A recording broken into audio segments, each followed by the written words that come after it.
over to the bedside table, picked up a women's magazine, and read an article about Danny and Brinkley. He wrote a book called Saved by the Light. Have you heard of it? He was struck by lightning 3 times. Have you heard of this? I did. And he went to heaven, and he said that he was told, your mission, you need to go back. He didn't want to come back.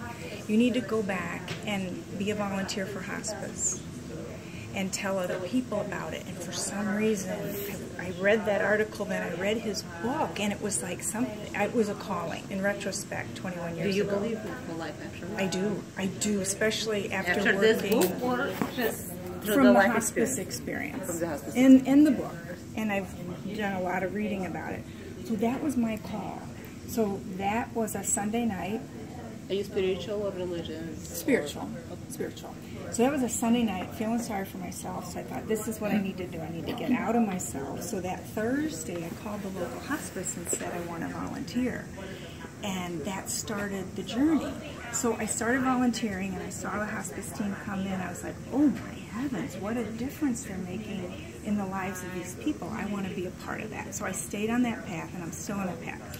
So I would go in, and I would see patients who looked really good, and they were on hospice. I was like, and I understood that when people are supported spiritually and emotionally and physically, that they do really, really well. So well sometimes that they'll come out of the program. And then I started seeing roommates and other people who weren't supported, whose deaths would look like this. And this is no exaggeration. And I get chills every time I show people these pictures. So my mission in life is to make sure, to my ability, that people can experience an end of life that is good and supported, instead of having their last breath on a machine, unable to make contact with those that they love and say, I love you, and to hear how important they were to their loved ones around the bedside. This happens way too many times. 60% of people die in the hospital. 1 out of every 5 die in an intensive care unit. Very similar to this. Do you believe in miracles? Yes. Oh my goodness, yes. Yes. So we'll put the happy one on top. I'm gonna take a picture. Wow, that's very interesting. And again, I take no credit for it. It hit me like a bolt of lightning, and I'll joke sometimes, like, why wasn't I called to the cosmetic counter at Macy's? Because this is... Or be a photographer, because this is hard. This is really hard. But here's the secret, and then I'll be quiet. You ask me questions. No, we don't want you to be quiet. We want you to talk. Here's the secret. When any one of us has education, support, and the proper tools, when we know what's best for ourselves, it might not be what's best for you or you or you, but when I get all the information, I make really good decisions. But in our healthcare system, our patients often don't get the information, because can you imagine a wife, if she knew that her husband was going to end up this way, would choose this for him? No. If he had a choice in this situation and his wife was educated, we're going to avoid this. So the best thing to avoid this is to have an advance directive. That's the tool. And then the conversations around it.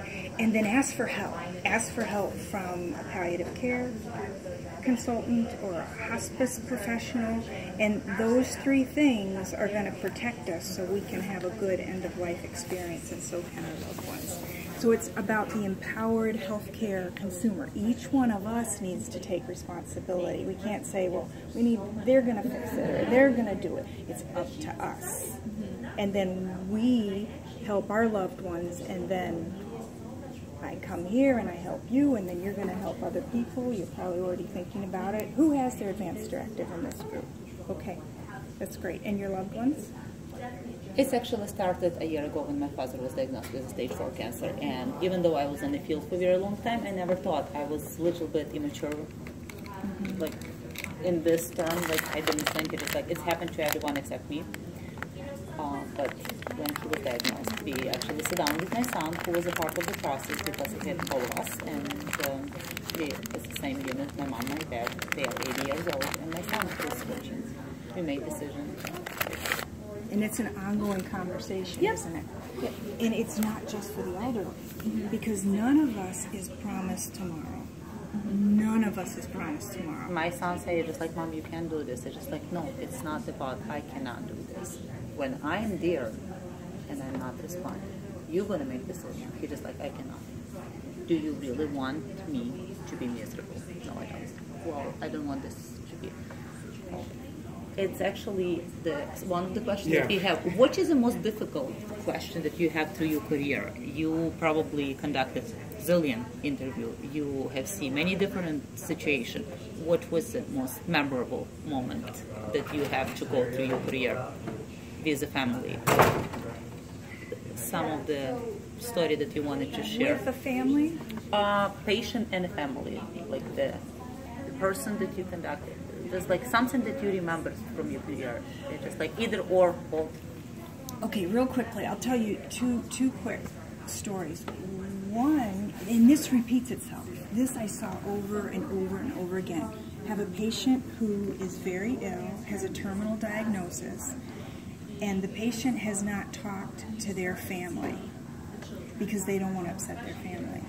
And then the family comes to me and says, we don't want to upset Mom and talk about her cancer. We're not even sure if she knows. So nobody's talking.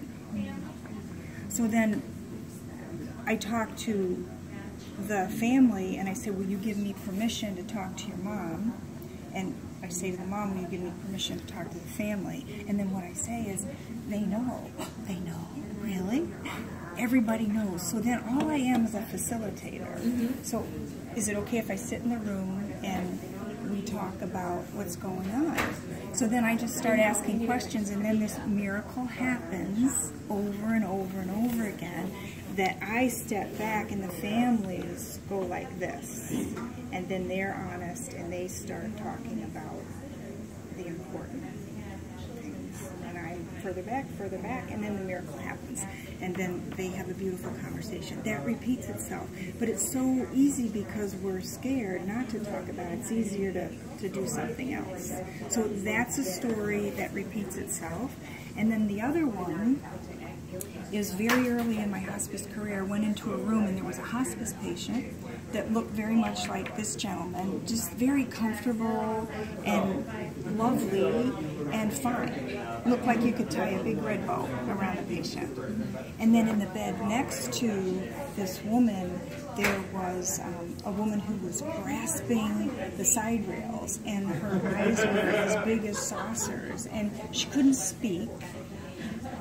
She had a feeding tube, and she looked at me as if to say, help me. And this was 20 years ago. This was a long time ago. So this is before HIPAA. Went out to the nurses station and said, does this woman's family know about hospice? Because she doesn't look good and she obviously is uncomfortable. Maybe we could help. And the nurse said, the doctor will never go for that. And that made a real difference in my trajectory. Like, this is not okay. It's up to the doctor? No, it's not up to the doctor. It's up to that lady. It's up to that lady's family. They know her best. It's not up to the doctor. So we see that repeated over and over. It's like Groundhog Day. So again, we need to create empowered, educated healthcare consumers so we take back the power. And it's an organic process. Okay, I have my advanced directive. I know what I want. I know who to ask for help. So, doctor, I know you're very smart. I know you have good intentions. I know you're well trained. But I'm the boss, and you work for me. And this is what we're going to do. Now, I'd love to collaborate with you, but if you're not going to do that, I'm going to fire you, and I'm going to get another doctor. So it comes back to me. It comes back to my husband. It comes back to you and your son and your family and all of you. that's where it has to start, because depending on the research study that you read, only 25 to 30%, maybe this is what you've seen, maybe a little more lately, have their advanced directive in place. And just because you have it in place doesn't mean that things are going to be okay. I visited an elderly woman. She was in her late 80s at a nursing home, and she was no longer responsive. She needed hospice. She was uncomfortable. She was suffering. Her son was flying in from California, and they asked me to come as the hospice professional, and I looked at her chart, and there was a beautiful, beautiful advanced directive. All the T's were crossed, all the I's were dotted, and I thought, this is done. We're going to get her on hospice. We're going to make her comfortable. This is going to be a good thing. We'll support the son. He flies in, and to make a long story short, he said no. I was like, what? Why? And he said, she never talked to me about this document. I didn't know it existed. I didn't know I was the healthcare agent.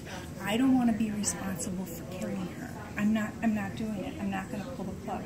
Now, I would bet a nickel that to this day, and this was maybe 10 years ago, he still has feelings of guilt and regrets, second guessing.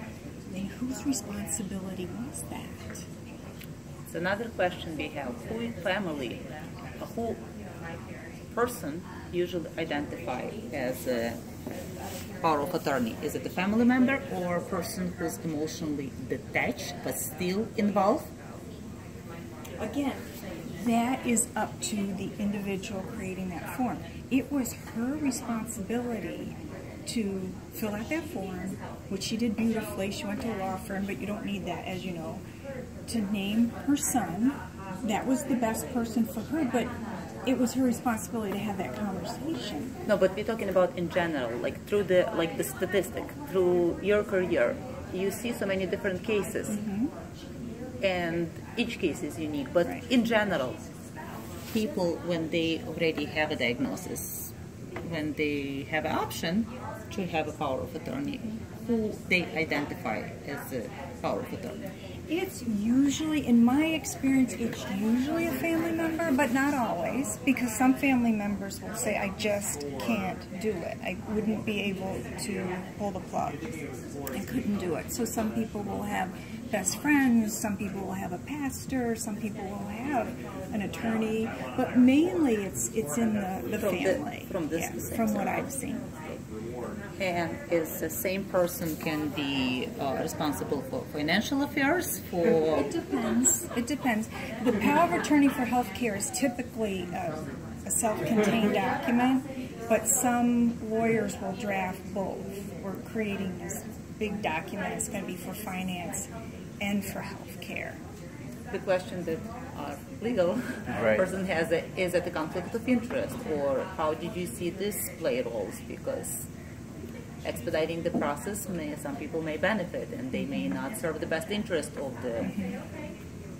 Well, that speaks again to why it's so important that we start this process early. We have lots of conversations, and you, and I know best for ourselves. There are family members who behave badly, but truly, in my 21 years, I have only seen that maybe one time. Sorry, just kind of a little bit. Have you ever encountered patients who maybe don't know what they want at the time? Like specifically, they don't want the hospice care, they think they're going to fight, and then they wind up in a situation where they can't speak for themselves. Is there any types of ways that you've found families addressing that situation best, or examples you can think of where they addressed it poorly that you can give us? Okay, again, it comes back to education. People are like a deer in the headlights sometimes when you first ask the question, well, what would you want if you were no longer able to speak on your own behalf at the end of life? They've never even heard this question. They've got to process, well, what are my options? What do? I don't know. So I have a couple tests that will help people answer this question, and it usually is pretty easy once this clicks in. The first one I call the Bridge to Recovery test. So I say, if I walk out of here today and I'm hit by a bus and the ambulance comes and takes me right back to the Northwestern emergency room, and the doctor tells my husband, oh my goodness, she's in terrible shape. But if we put her on a ventilator, we give her all kinds of medication, we put in a feeding tube, we give her great rehab, all this wonderful care available at Northwestern, she's going to be okay. She's in bad shape, but she's going to be okay. Well, what the doctor's describing is a bridge to my recovery. Now, we're all wired up to live. We want to live. So my husband knows that I want to live. So do everything you can, this bridge to recovery. And when people hear this, they go, well, yeah, I want to live if I'm going to recover and have a good, fulfilling life after all this treatment. But if the doctor says to my husband, we're going to do all this, put her on the ventilator, all this medication, all this great medical care, but she's not going to get any better. She's going to be there, and she's not going to recognize you, she's not going to be able to move on her own, she's not going to be able to eat on her own. My husband knows because I tell him several times a week. Keep me comfortable, love me, call in hospice, and let me go, because there's no bridge to my recovery. And he knows my tests. Like if he talks to me and I can't answer, but this is different for everybody. One of my friends who's a social worker in hospice and has been forever wants to be kept alive at all costs. She said, come in and tell me a joke if I'm in a coma or I'm not responsive, and if my eyelashes flutter, keep me going. That's not my decision, but that's her decision. So when that test will help flush out some very complex issues. The other test that's very helpful when family members are beside themselves because their loved one is no longer responsive, they've never had a conversation, there's no advance directive, their loved one's lying there, called the 15-minute test. We say, imagine that your loved one could sit up in bed for 15 minutes and give you a piece of their mind about their situation now. Then we often see a paradigm shift. And the family goes, oh my gosh, they'd kill me if I left them in this position. They wouldn't want to live that way. Whereas before it was, I don't want to make that decision, I don't want to pull the plug, I feel guilty, no, no, no, no. But then they have that empathy and they hear their loved one speak to them during that 15 minutes, and that can help them make the decision. And then the third test is the burdens benefits test. We all want to live, so if we have a diagnosis of cancer, probably most of us are going to say, hey, let me hear all the treatment options. I want to beat this thing, so let's do it. And then we start to go down the path, but there comes a time sometimes when the burdens of the treatments are outweighing the benefits. And that is the time to call in a palliative care consultant, a hospice professional to talk about all different options. Many people will continue the battle. Some people will gently change paths because the burdens of treatment are outweighing the benefits, so it's affecting quality of life. And sometimes the burdens will shorten the quantity of life versus if you go on a hospice path, often they'll live longer than the fight path. So that's a long-winded response. No, that was exactly what I was looking for too. That was perfect. Because people are just overwhelmed, but if you give them these tools, you give them the education and the support, they're going to make the best decision for themselves.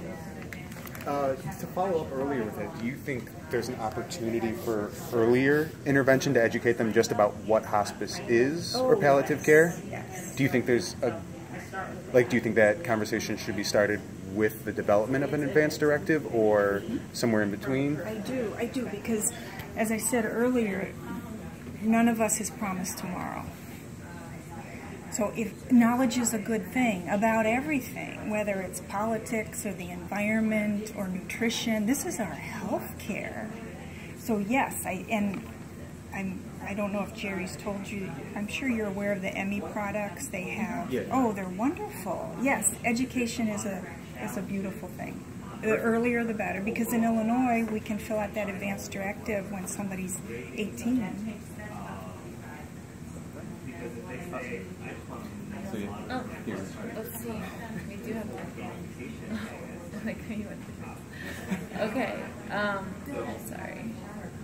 So, what We were talking earlier about spiritual and cultural conflicts in regards to how people view death and dying. Have you encountered anything, any specific routes of conversation that are best for those situations? Or do you have any, I guess, when you encounter that in your role, what do you do? It's very interesting.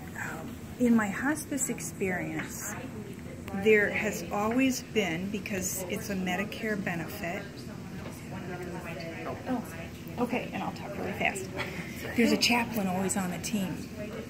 So many people will say at first, well, no, I don't want to see the chaplain. No, I don't want to talk about that. But the closer that they feel like they're getting to death, they say, well, maybe I'll talk to that chaplain. And the chaplains in hospice are phenomenal people, because they'll go in and they'll just play maybe checkers, or they'll talk about the grandchildren, or they'll read them a magazine, and then eventually what we see is a beautiful conversation will open up. Susan, we were asking about the cultural. It was more specific. I actually brought up this issue. I have people who say it's just like, no, we're not talking about the advanced directive simply because it attracts the bad energy, because our culture, because our religion doesn't allow us. By talking about this, we are not digging the grave until we have a body. Do you have those type of situations, and how you dealt with it? Yes. And again, it's maybe you're just coming in alongside the person. We're not going to talk about it. I'm going to be present for you. I'm just going to be here to support you. And then often what will happen, the person will say, well, I would like to talk about it. Thank you so much. It's My a pleasure. Yeah, appreciate it so much. My Thank you. pleasure. I'm so impressed that you guys, I understand you're all working full time, and you have other things going on, and you're coming. We're just in love with this class. Yeah, kudos to you. Hi, Jay. You're our future. Go. I gotta keep you guys moving. I'll take picture. I'll go around here. You can audio record, or you can also video record. Okay. Yeah, whatever you think is going to be kind of easier to parse. I know there's a lot of Thank you so much for coming. Yeah, I said probably 80. Yeah, it's probably easiest to go back. So 20 minutes, and then we're still going to try. Hello, I'm Rachel. Hey, Rachel. Hi, Michelle. Nice to meet you. Nice. Rachel and Dave. Nice to meet you. Dave. Irina. Irene. Irene? Yeah. Like, even that I'm going to have a hard time remembering. Andrew, nice to meet you. You too. Rachel, first things first, do we have permission to Yes. record this? Okay. Roll. Well, it was funny, the girl was up there, she's like, I could tell she was waiting to start it because she wanted to ask. Roll tape. So, we are just going to go into questions. Is that cool? Totally All right. fine.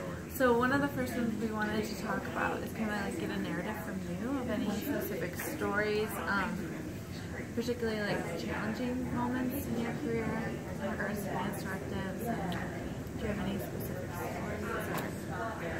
Probably the more, the ones that stand out, the ones you remember.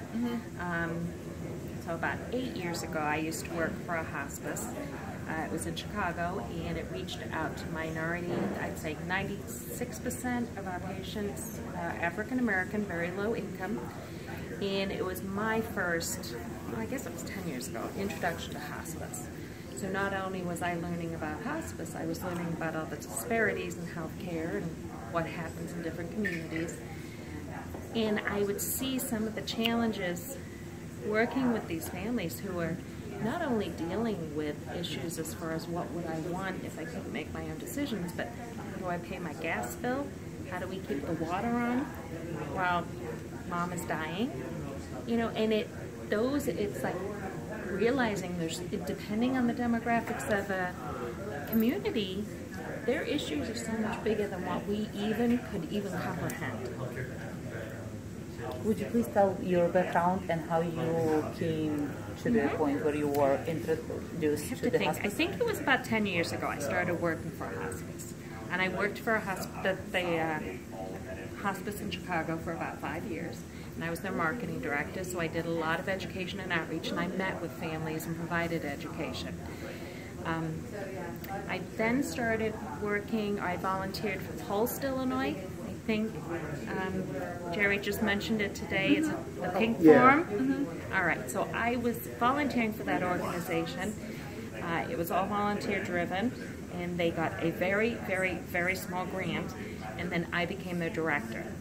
So for 3 years, when it was going through that, how do we get it launched, I worked as the director for Pulse, and then about a year ago, I started working for Journey Care. It's a hospice in Northern Illinois, and I do all their advanced, so my title is Advanced Care Planning Advocate. So I do all the training internally with our staff, and we have about 1,000 staff, about 700 of them are clinical, and then I do all of the training with the facilities we work with, because 40% of our patients live in skilled nursing facilities, independent living, so we need to make sure their staff understand what people's wishes are and how to make sure they're reading the forms correctly.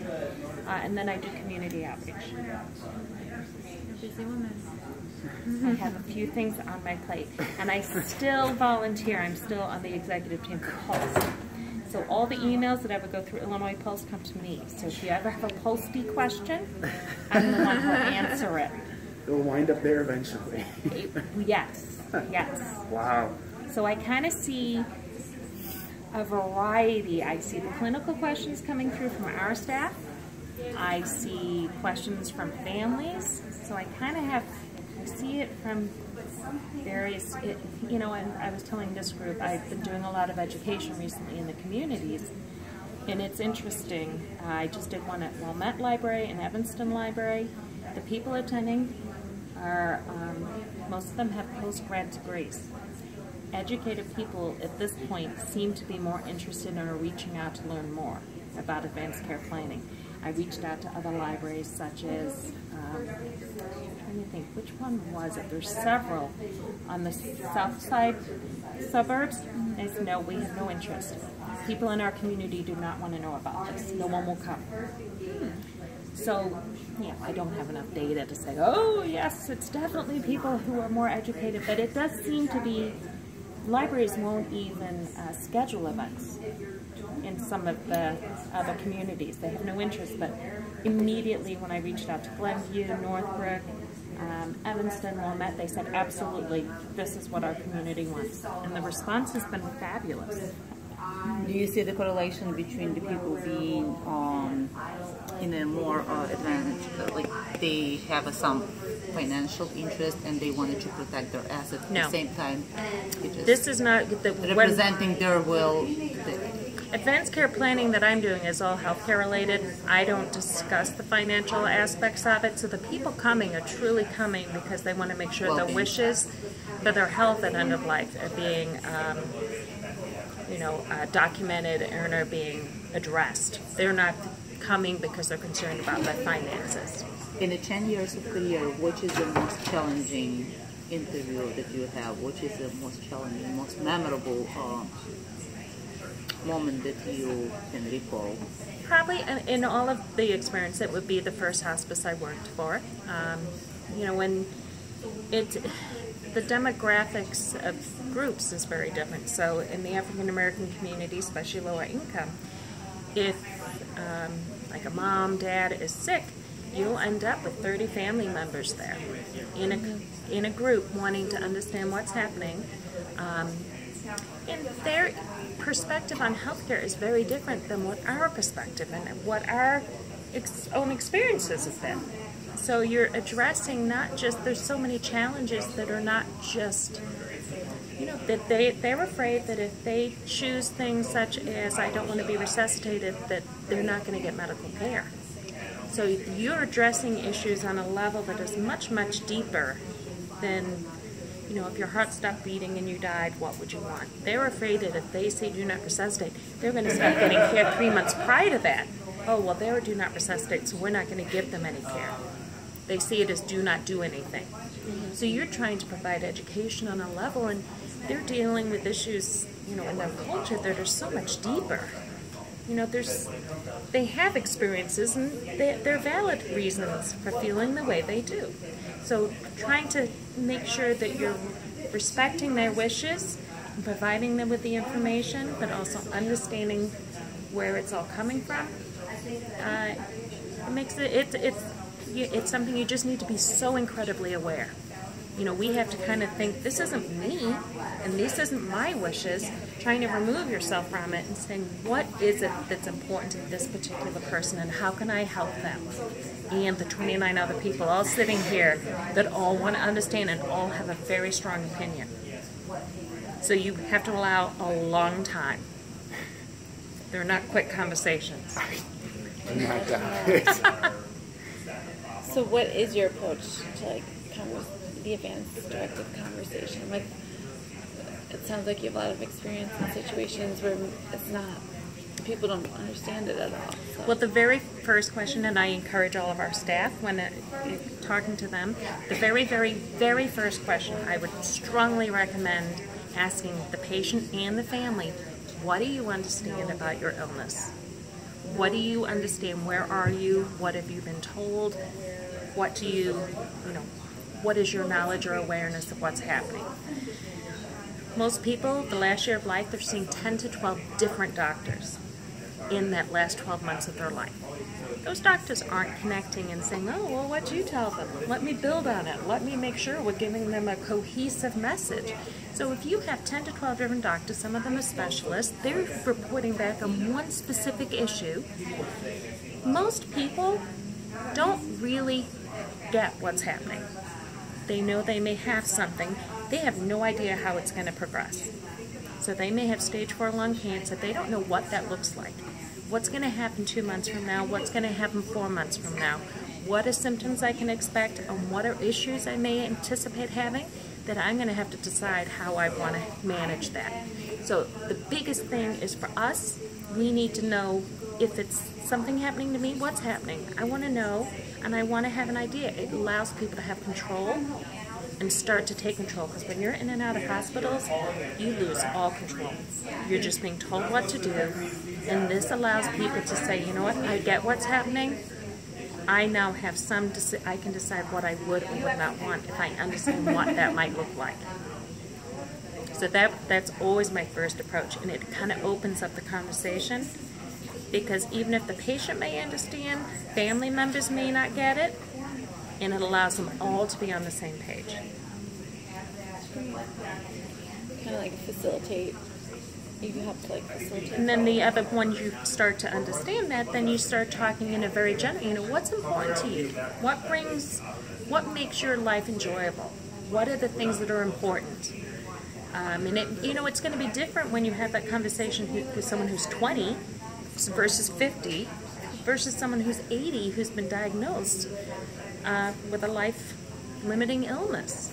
So what's important to me at this point in my life? Well, for me, it's being independent, it's being able to, if I was a quadriplegic, for me, that would be, I don't believe that's a quality of life that would work for me, but that's not to say that wouldn't be something important to someone else, as long as they can breathe on their own, and, that would be fine. So it's understanding, what does that look like for each person? Is it just spending time